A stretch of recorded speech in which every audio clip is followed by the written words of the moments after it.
예, 다음 주부터 김부겸 국무총리 후보자와 함께 5개 부처의 장관 후보자들에 대한 인사청문회가 줄줄이 이어집니다. 근데 이번 장관 후보자 중에요. 저도 눈을 좀 깜짝 놀랐는데요.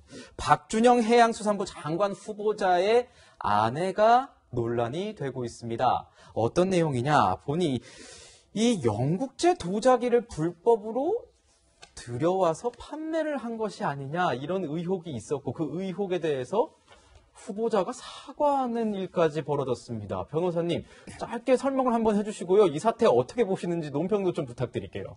아마 이제 그 박준영 후보자가요. 과거에 그 영국의 그 외교관에 파견됐잖아요. 대사관에. 공사 참사관으로 참사관으로. 네. 그때 아마 이제 그 도자기를 수입해 가지고요.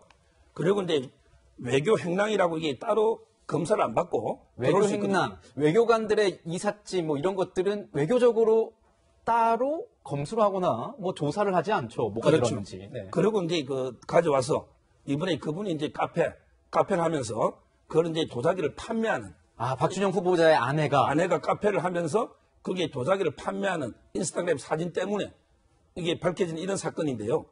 한마디로 저는 이제 이 사건을 그럼 이게 밀수와 뭐가 다른가? 밀수와 뭐가 다른가? 과거에요. 이 해양수산부 산하의 해양경찰청이 있죠. 거기가 밀수를 단속하는 이게 부처입니다.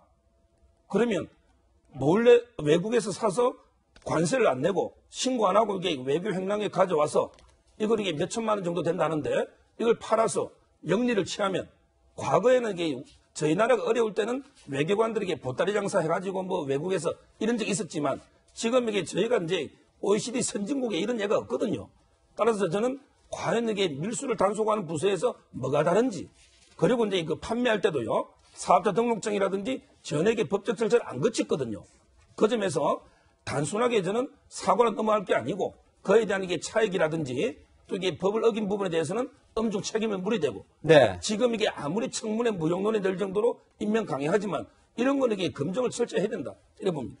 네, 지금 박준영 후보자는 이렇게 얘기를 했습니다. 저희가 뭐 화면에서도 보여드렸지만요. 당시 판매 목적도 없었고 그 가치가 높게 평가되지 않는 중고 물품이며 국내 반입 시엔 이사 물품 목록에 포함해 정상적인 통관 절차를 거쳤다.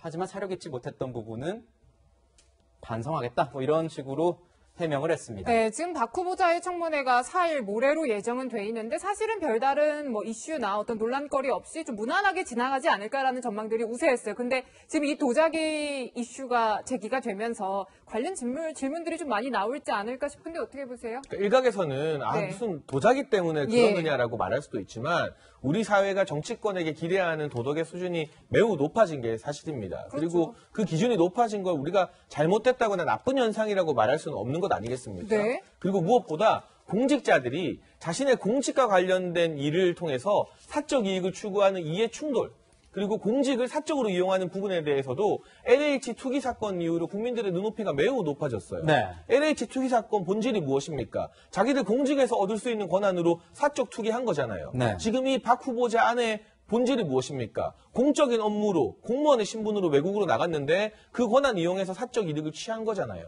사안의 경중은 있겠습니다만 본질적으로는 공적인 권한을 남용했다는 측면에서 LH 투기 사건에 분노했던 국민들이 더 많이 관심을 가지고 분노할 수밖에 없는 것이고 또 한 가지 이 대한항공 일가의 땅콩 해양 사건이 국민적 공분을 샀습니다. 근데 그때 네. 법적으로 무슨 문제가 불거졌냐면 단순한 땅콩 해양뿐만이 아니라 이 사람들이 대한항공 사주라는 직위를 이용해서 세관 신고를 거치지 않고 해외에서 사치품이나 이런 가구 등을 불법으로 수입한 것 역시 법적인 처벌을 받았습니다. 네. 대한항공 사태에 분노했던 국민들이 박 후보자 배우자의 이러한 이 도자기 수입에 분노하는 게 너무나 당연하기 때문에 이것 때문에 장관 임명이 뭐 강행될지 또는 철회될지는 모르겠습니다만 결코 사소한 사안은 아니다라는 그런 말씀을 드리고 싶습니다. 네, 지금 이번 인사청문회에서도 뭐 관료 출신, 뭐 전문가 후보자 하면서 기대를 좀 모았는데 아니나 다를까 뭐 위장 전입부터 부동산 뭐 재산 축소 의혹까지 여러 가지가 나오고 있습니다. 교수님,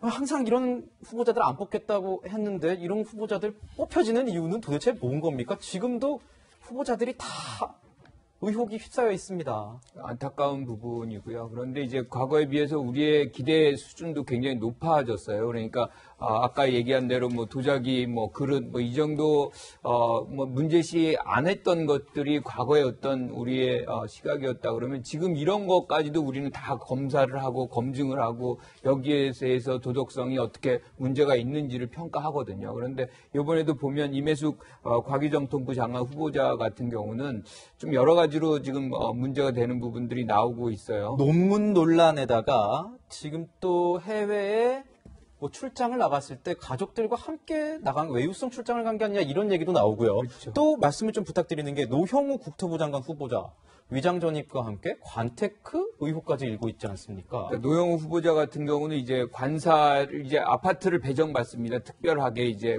공무원이기 때문에 세종시에. 그런데 살지 않고 관사에 살면서 그것들을 이제 아파트 배정받은 것은 따로 유용하게 하는 그런 데서 관테크라는 어떤 비난을 받을 수밖에 없는 부분이고 네. 임혜숙 지금 후보자 같은 경우도 연구재단에 보면 우리가 이제 연구비를 받잖아요. 그러면 이제 해외 세미나 같은 데를 가는데 네. 뭐 갈 수 있죠. 다 가는 걸로 권장합니다. 그런데 이제 그때 딸들하고 이제 동행했다는 지금 의혹들이 지금 발생을 하고 있어요. 그리고 여러 가지로 이제 다운 계약서 문제도 있는데 다운 계약서 부분은 제가 이렇게 보니까 기본적으로 그 신고하는 의무 기간이 있었는데 그 이전의 것들이더라고요. 그래서 해당이 사실상 안 되는 부분이었고 그 당시는 약간 관례적인 부분이 있었기 때문에 그거는 법적인 부분과는 좀 거리가 있다. 뭐 이렇게 좀 생각을 할 수 있을 것 같아요. 하지만 전반적으로 좀 우리가 이 사회에서의 어떤 최고의 공직에 올라가시는 분들인데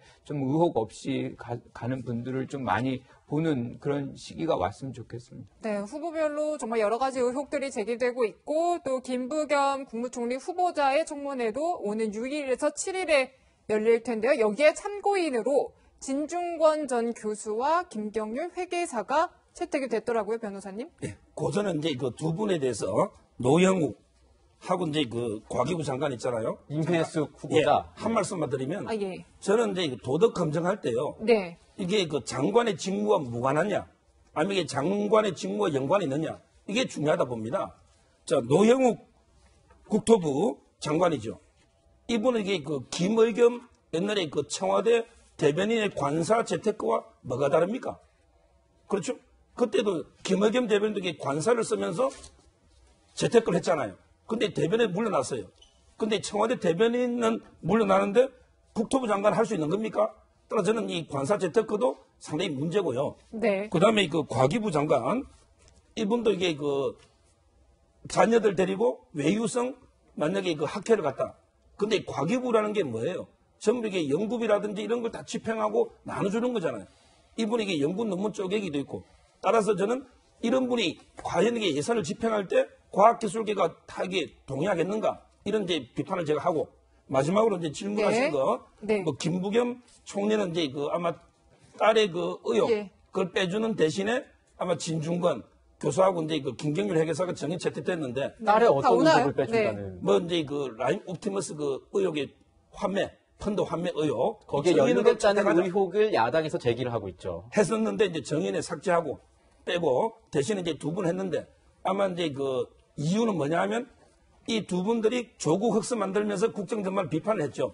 그래서 이제 그걸 아마 참고인으로 채택했는데 진중권 교수는 안 나올 걸로 보이고. 안 나옵니까? 근데 김경률 네. 회계사는 나와서 정의할 걸로 이렇게 보입니다. 아, 뭐 그런 건가요? 김관호 교수님 어떻게 보십니까? 아니, 이거 그러니까- 빼주고 이렇게 넣어준 아니, 건가요? 그런 문제가 아닌 것 네. 같고요.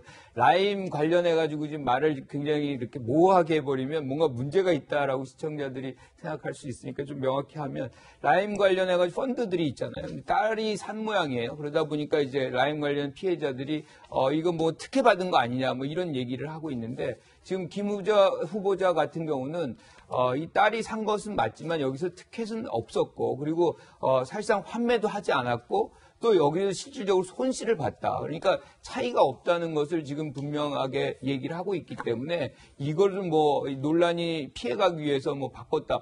이런 거는 맞지 않는 표현입니다. 네. 네, 이번 주부터 시작되는 청문회 전국 관련 이슈들 하나하나 분석해봤습니다. 네, 저희는 대선 관련 이슈 짚어보도록 하겠습니다.